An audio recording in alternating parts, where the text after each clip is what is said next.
Welcome to Daily Dose of Knowledge. Today we are talking about someone you probably know. Maybe you are them. They have a phone. They have opinions. They have a life worth documenting if they wanted to, but their profile is empty. Or it does not exist at all, and they are completely unbothered by that. In a world where everyone is broadcasting, this person chose silence. And that choice is more psychologically interesting than it first appears. Today we go inside the mind of the person who never posts on social media. Before we go deeper, let us be clear about something. This is not about the person who wants to post, but feels too anxious to. This is about the person who genuinely does not want to. Who looks at the feed and feels nothing pulling them toward it. That absence of pull is the first thing worth examining. Because for most people the pull is automatic, almost biological. Social media activates the same reward systems as social approval.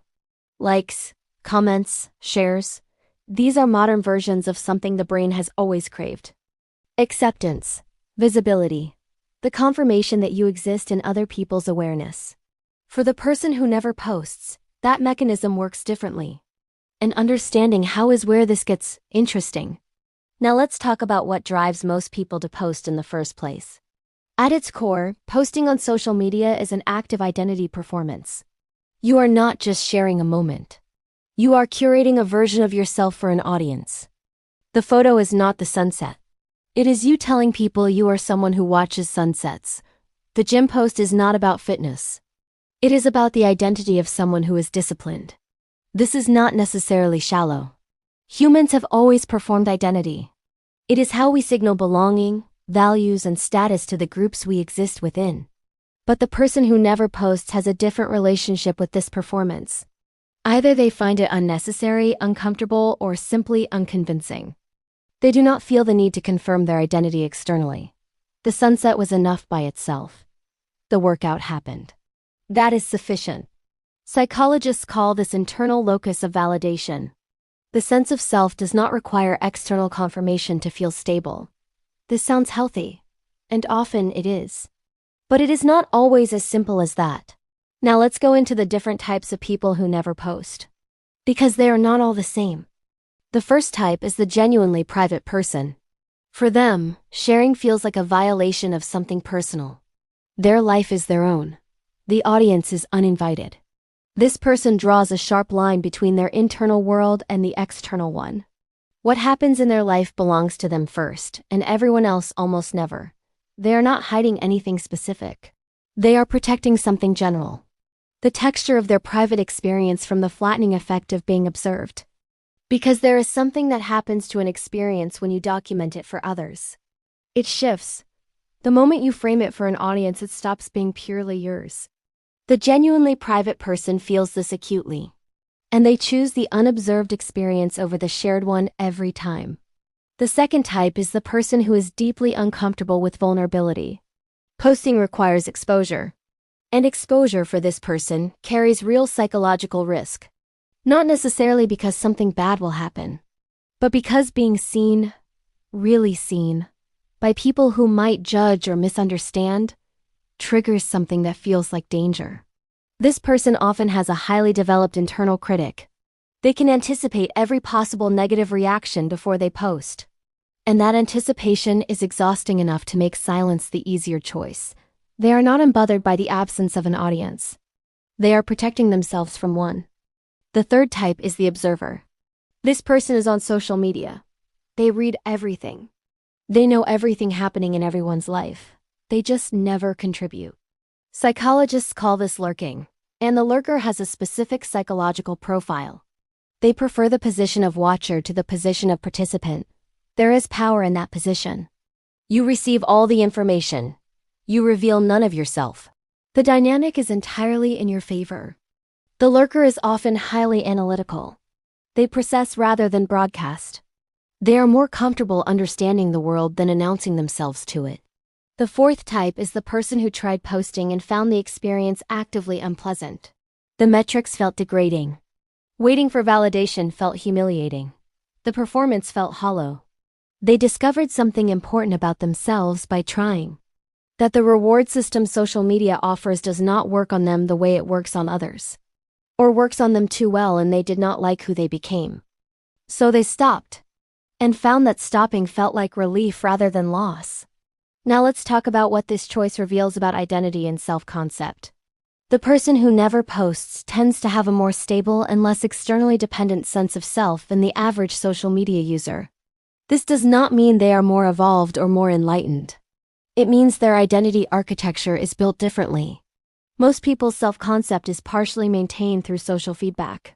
The likes, the comments, the followers, these function as a kind of ongoing social mirror. The person who never posts does not use that mirror, which means their self-concept must be maintained entirely from within. That can produce remarkable psychological stability. A person whose sense of self does not fluctuate with external feedback is harder to manipulate, harder to destabilize, and generally more consistent in their behavior. But it can also produce blind spots. Without external feedback, self-perception can calcify. The person who never checks how they are landing with others can develop a version of themselves that is entirely self-referential. Accurate but unchallenged. Stable but potentially isolated from the corrective pressure that other people's perspectives provide. Now let's talk about how other people perceive the person who never posts. In the current social landscape, absence from social media reads as unusual, sometimes suspicious, sometimes impressive, rarely neutral. People project onto the silent profile. They assume depth, or they assume something is being hidden. The blank space invites interpretation in a way the curated profile does not. There is a social cost to this. The person who never posts is often less visible in social networks, less top of mind, less present in the ambient awareness of the people around them. Relationships require maintenance. And in the modern world, a significant portion of relationship maintenance happens passively through social media. You stay present in people's lives by appearing in their feed. The person who never posts opts out of that passive maintenance system, which means their relationships require more active effort to sustain, more direct contact, more intentional presence. Some people find this suits them perfectly. Their relationships are fewer but deeper. The people who know them actually know them rather than knowing their curated version. Others find the social cost accumulates quietly over time. They become harder to reach, easier to forget, and gradually more peripheral in social networks that reward visibility. Now let's go deeper into what the silence is actually protecting. For many people who never post, the silence is protecting something specific: the authenticity of their self-perception.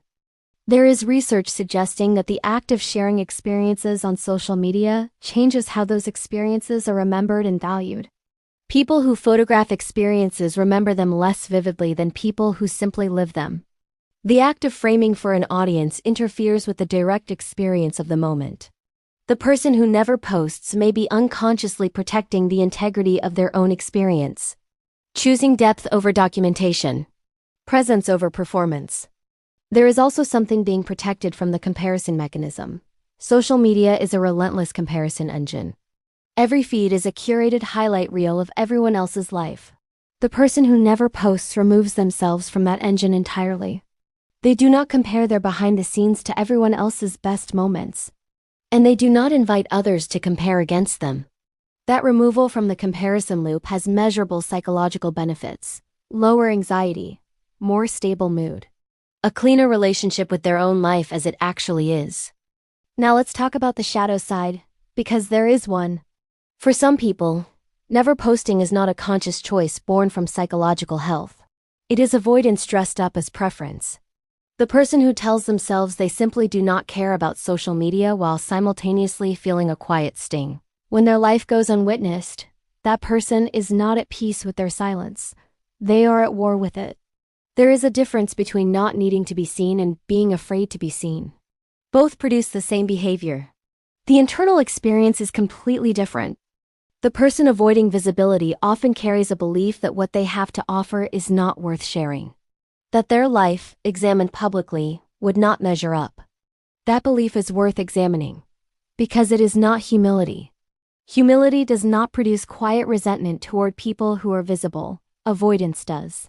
And the person who never examines the real reason they do not post may spend years calling their fear a preference and never know the difference. Now let's talk about what this all means in the broader context of identity in the modern world. We are living through a historical moment where visibility has become conflated with value, where the unposted life can feel like the unlived one. That conflation is worth resisting, but it is also worth examining honestly rather than dismissing entirely. The person who never posts is making a statement whether they intend to or not.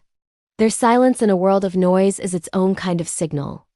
It says something about how they understand privacy, how they relate to approval, how they experience the boundary between their inner world and the outer one.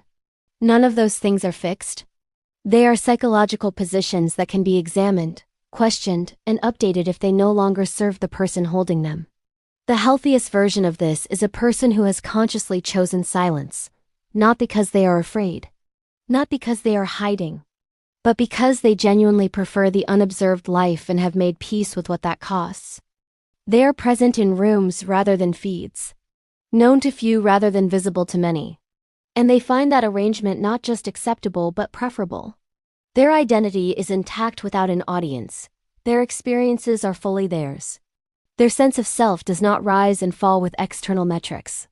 In a world increasingly organized around visibility, that is genuinely rare. And in the right person, it is genuinely powerful.